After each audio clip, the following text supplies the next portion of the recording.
पर्यवेक्षक विभिन्न कार्यर समीक्षा पुरी जिलार निर्वाचन को मुक्त अबाध निरपेक्ष भाव परिचालना प्रशासन व्यवस्था करिछि।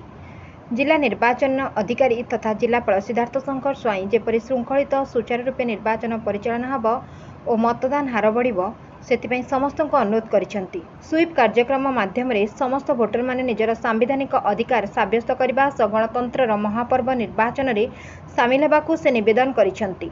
सेहीपरि जिला पाई भारत निर्वाचन कमिशन नियुक्त करथिबा पर्यवेक्षक माने श्रृंखलित निर्वाचन पाई बारंबार समीक्षा और विभिन्न कार्यर तदारख करुछंती।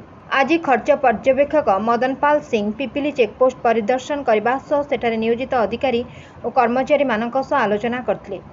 एफएसटी और एसएसटी मानक सह मध्य आलोचना करथिले। परे पुरी रेलवे स्टेशन ठारे आरपीएफ और जीआरपी कार्यालय प्रदर्शन कर अधिकारी मानक सह आलोचना करथिले। सेहीपरि पुरी लोकसभा अंतर्गत चिलिका नयागढ़ और रणपुर पाई नियुक्त अन्यतम साधारण पर्यवेक्षक टीवी सुभाष आज पुरी लोकसभा निर्वाचन मंडल विभिन्न स्थान परिदर्शन करथिले। पुरी रे पहुंचवा परे श्री सुभाष जिलापालक सह निर्वाचन विभिन्न व्यवस्था संपर्क में आलोचना करथिले। Bureau report 51 news agency.